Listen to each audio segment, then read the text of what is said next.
Stand by.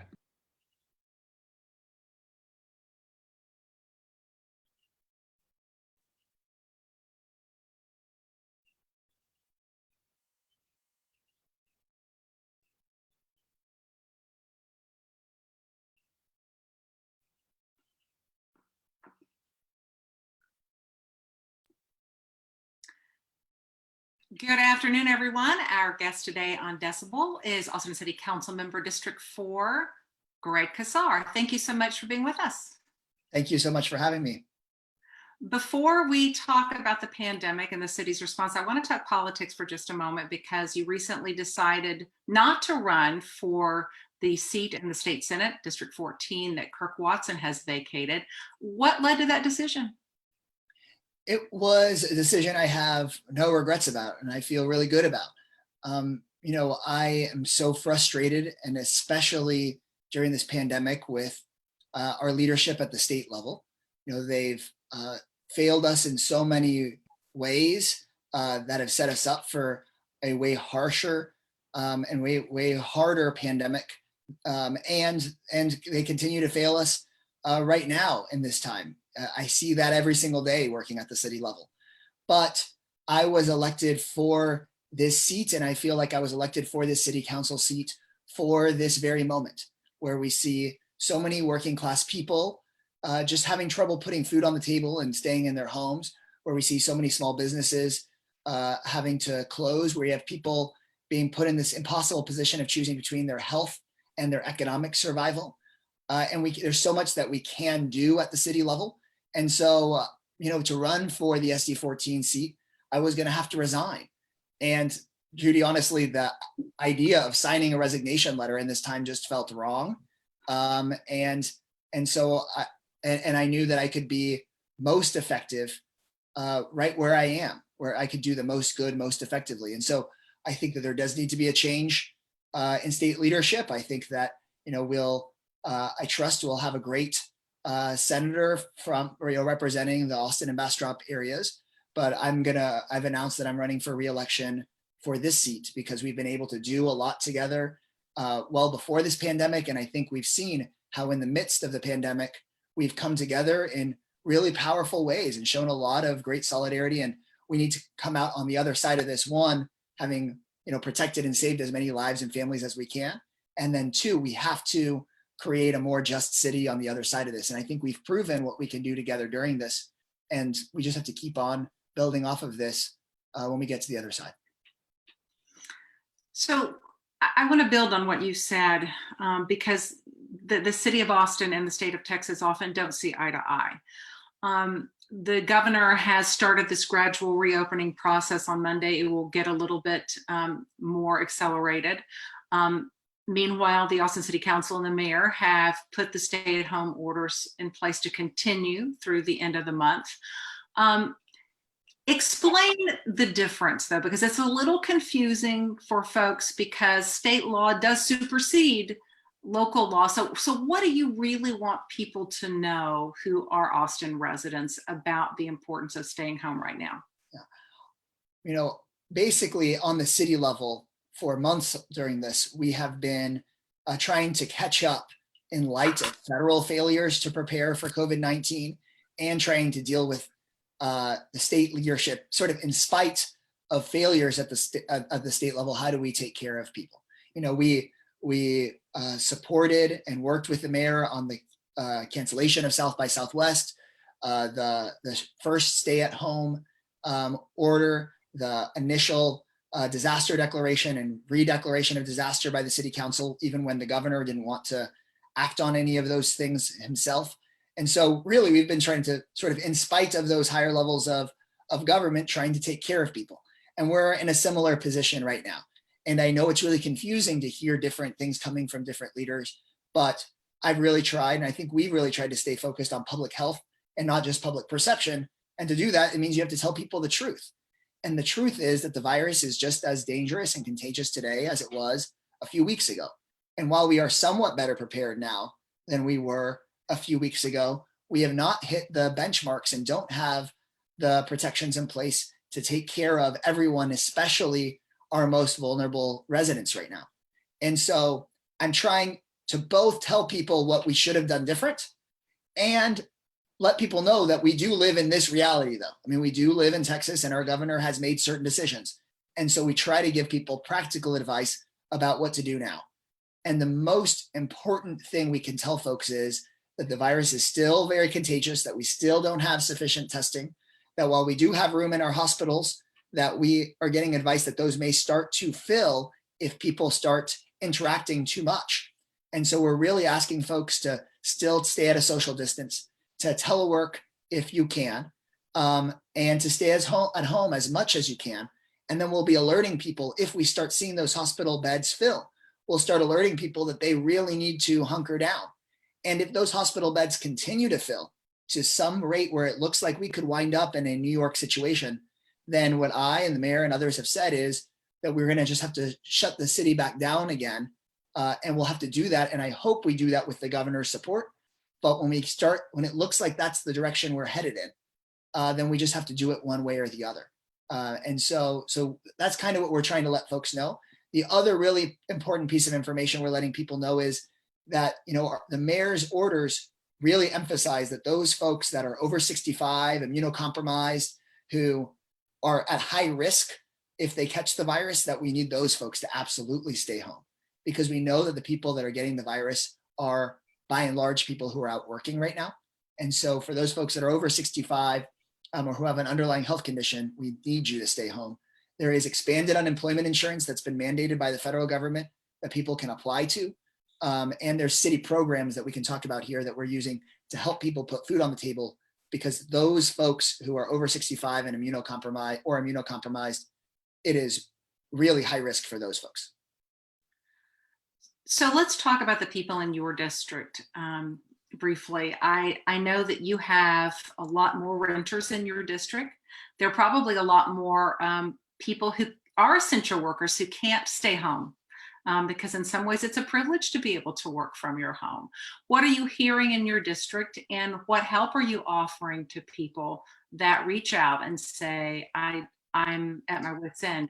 I've lost my job. I don't have money for food. Yeah. So, the need has been enormous. We've never gotten so many phone calls into my office of people just needing to get their basic needs met.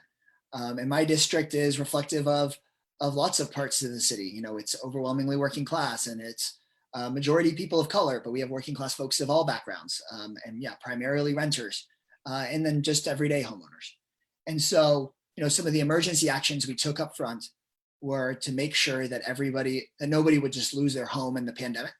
And so I worked together with the mayor. The mayor put in his order, and the council passed an ordinance to make it so that folks would get face eviction. And so we have banned the initiation of eviction proceedings through the end of the month of July.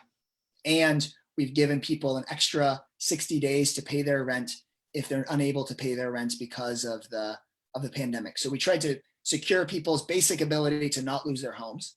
And then after that, though, there's still enormous need. I mean, we've seen just huge lines of hundreds of cars at food banks and food distributions. And so this last week, alongside Council Member Tovo, I co-sponsored an item to help fund AISD's meals, because the federal government was still letting schools pass out meals to students, but wasn't giving enough meals or food or budget for the caregivers and other family members to receive food. And so we were hearing stories of parents and kids splitting their kids' meals. And so we went and filled that budget gap. But even still with that, that's still just barely touching the surface of the need.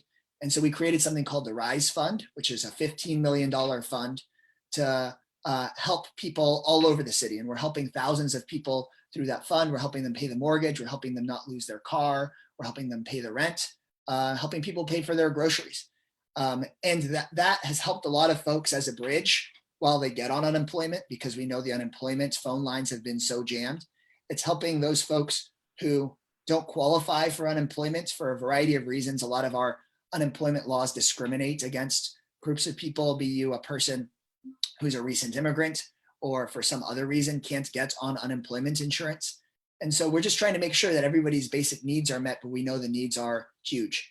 El Buen Samaritano, one of the nonprofits that's working with us to distribute some of the RISE Fund help, that one nonprofit alone last week reported that on one of the days they got over 5,000 phone calls into their phone lines in one day.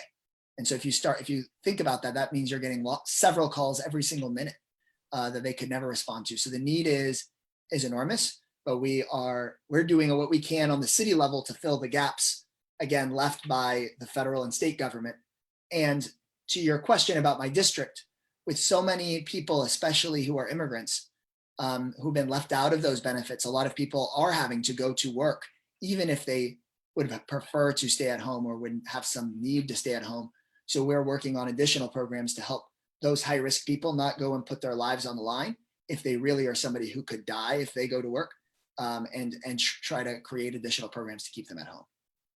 What about childcare? This is a huge issue with people returning to work and school is not available. We're learning at home. What support is the city offering for childcare issues? We recently passed a fund to help keep some of our childcare facilities going. We passed that last Thursday.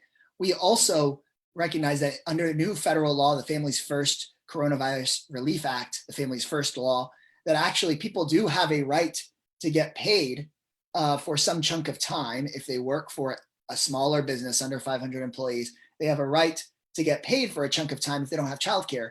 But a lot of folks don't know that they have that right. A lot of folks don't know that they actually have a right to still get paid if they have COVID symptoms and they're waiting for their COVID test.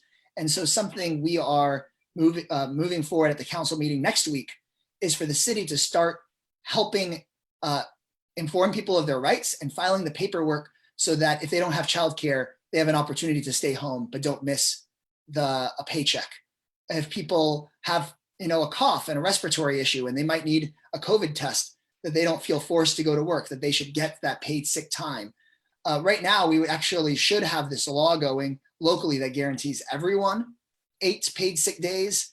But unfortunately, the Attorney General sued us and blocked that law that would have guaranteed that for every working person in the city. But thankfully, there's a federal law that's kind of filled in that helps protect a lot of people, but a lot of folks don't know they have that right. And so we're going to try to use the city's communications platform and especially use the city's resources at things like testing sites to try to make sure that people can access their sick time or the paid time that they get because they have a childcare issue. Yeah, some of these safety net issues are really coming to light due to this pandemic because a lot of people's insurance is tied to their employment. And once their employment's gone, they're looking for ways to find health insurance, whether it's the ACA, the state has cut Medicaid. Have you been hearing about people who are really worried about how they're going to find health care? Health insurance, right? We are, again, one of the only rich nations on the planet that doesn't guarantee everyone who lives here health insurance. So the idea of being in the biggest state without Medicaid expansion, it just looks like an even worse decision. It was a horrible decision that impacted people every single day before this. In the middle of this, it's unjustifiable. Or in a state, right, that has blocked paid sick time laws. It was a horrible place to be beforehand, and then in the middle of a pandemic, unjustifiable. And the idea that your health care is tied to your employer, that works out for some number of people while they're gainfully employed. But when you have these sorts of events happen, you recognize how your health care should be tied to yourself as a human right, as something that we provide to the community, and not something that is contingent on your employer because things change like they have right now. And so, we see that continued extra impact on communities of color, right? Because it's communities of color that overwhelmingly are in these essential jobs having to put themselves at risk. It's communities of color that also overwhelmingly are in things like hospitality jobs where they've lost their job and therefore lost their insurance, or communities of color that didn't have the insurance in the first place. And so while we are all in this together and it's horrible for everyone, and while the virus itself doesn't discriminate, people do. And over generations of discriminatory policy and discriminatory actions now, you see that while this is a danger to all of us, Austin's hospital beds in this last week have overwhelmingly, the COVID hospital beds have overwhelmingly been community members of color and Latinos in particular.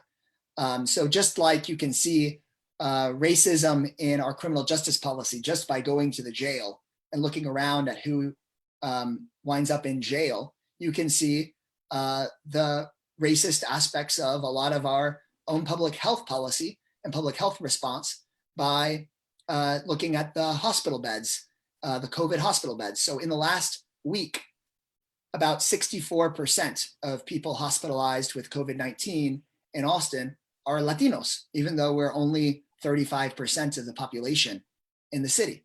And we've actually seen that sort of disparate impact in Black communities over the course of the last month.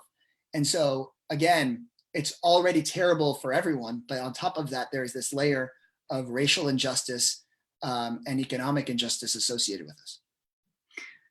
So let me ask you, since this pandemic has shown this glaring light on the inequities and systemic racism that exists in Austin, that's, you know, we've been having task force and other community issues to address. Are you hopeful that some of these issues that have been so glaringly pushed into the spotlight in a bigger way, that we can find some long-term solutions for these inequities? Yeah, you know, the people that we call heroes right now for working on the front lines, we need to remember that heroic work well after this. And I think that that's been the spirit in Austin, but you know, sometimes it's hard for everyone to mobilize that spirit and to sort of to step up to the moment and to make the big changes that are necessary. And so I think that in this moment, people have recognized how much we rely on one another. You know, we have one of the top epidemiologists in the country here at the University of Texas at Austin. She's been advising the White House, she's been advising the governor, and because she lives here, she's been kind enough to advise us.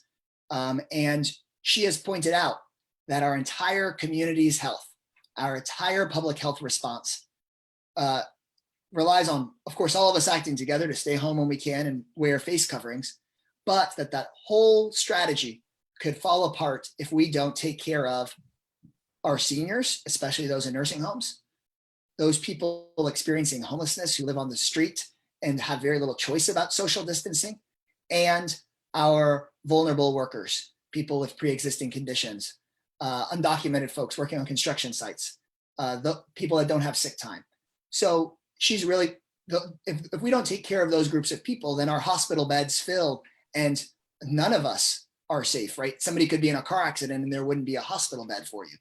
And so this moment has really shown us how we all have to work together. And I think people by and large have done that, and that all of our lives are dependent on one another and are dependent on us taking care of those folks that are most at risk. And I think that kind of philosophy has always been something we've talked about as a city, but I think in this pandemic, it's really called us to live those values without exception. And the hope is that we can do our best to continue doing that after this pandemic, so that the next time that there's a disaster, and there will be more disasters, that we're way more resilient for it, and that we can deal with it in a much, in a way that doesn't just put some more folks more unfairly at risk than everyone else. You mentioned resiliency, and I believe it was last week at the council meeting when you all talked about a resiliency plan for Austin, or resiliency resolution. What does that really mean to you? I think that, you know, resiliency started out just as as more of a environmental idea, and it's important for us to be environmentally resilient against wildfires and floods and the climate crisis. That's really important. But then it's important for us to also be resilient as a people, where not so many people are living paycheck to paycheck, because what happens if there aren't a couple of paychecks? You know, being a more resilient place is a place where folks aren't so worried every month that they might not be able to afford to live here in Austin, because then what happens when there's a disaster, right? It was already hard enough to afford living in this city before this. And then once you add it, that's when a system that's already bracing at the seams can start to crack. And so I think it urges us to address those places where folks are already on the edge and that we can't afford that in the good times. We can't afford to live in a city where folks are at the edge in the good times, because the good times don't just keep on rolling, right? They're when the disaster strikes, then so many of us are put at that level of risk. And so, in this COVID-19 pandemic, a lot of folks have pointed to the dangers of folks living with pre-existing health conditions, with pre-existing conditions. But I think Austin and so many American cities have had this bigger pre-existing condition that has put us at risk of any disaster. The pre-existing conditions of institutional racism, the pre-existing conditions of housing insecurity, the pre-existing conditions of lack of health care. And we have to we have to treat those conditions. And if we don't learn that lesson now, then shame on us, right? But I think on the other hand, we can step up to that challenge, take care of one another right now, because we have a crisis to deal with now, and that's our focus. But then when we come out on the other side, not forget what got us here in the first place. But how will we pay for it, council member? The revenues in the city are going to be dropping. We have so much of our economy depending on things like hotel taxes and big sporting events and, South by Southwest. So once the federal money starts dissipating, how are we going to pay for police and public safety and streets and those things that city budgets have to go for? And in addition, to help our people who are suffering because of this pandemic. In this case, right, our economic well-being and addressing the public health crisis are totally intertwined. They depend on one another. The best thing we can do for economic recovery is to address the public health crisis. So as I talked about a little bit earlier in our interview, we have one of the top epidemiologists in the country here in Austin. And basically, she has modeled for us that if we are able to keep our hospital beds from overfilling because we wear our face masks, because we shut down the city at the right times and don't reopen certain workplaces too quickly, if we take care of people in nursing homes and high-risk workers, if we do all of that well, then her model shows that it's likely that we might still have one more shutdown potentially in our city, which economically is really, really hard to have another shutdown. But then she models what happens if we let our hospitals start to overfill. What happens if we reopen, send a lot of people back to work, get them off of unemployment and send a bunch of them off to work? What happens if we don't pay for taking care of people experiencing homelessness and don't pay for those things? She models that very likely we might have not just one more lockdown, but 2 or 3 or 4 more lockdowns. And so the economic damage will be so much greater if we don't spend the dollars now to make sure we take care of people, keep vulnerable people at home and safe, and make sure we address the virus. Because if we don't take care of that, the economic damage will never be able to pay for what's coming if we don't address the core issue. Final question that I've asked all of the community leaders that I've interviewed, and that is, what gives you hope right now?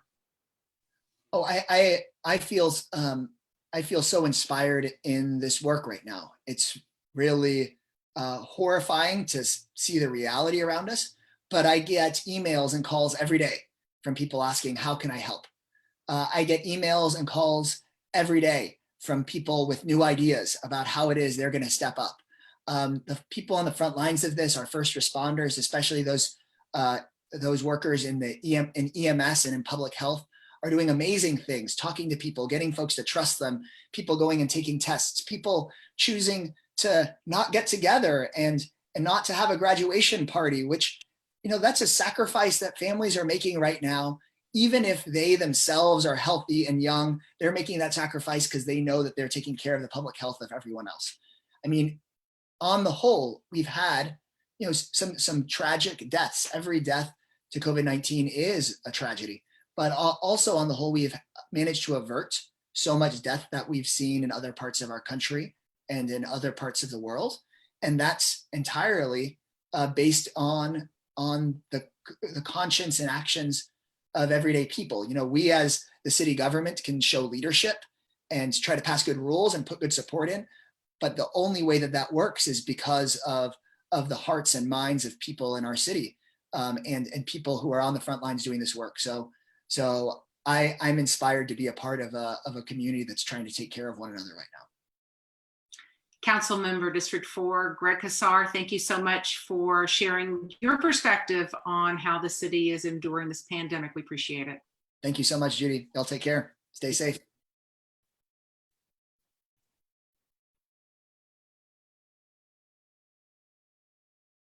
Thank you guys for having me.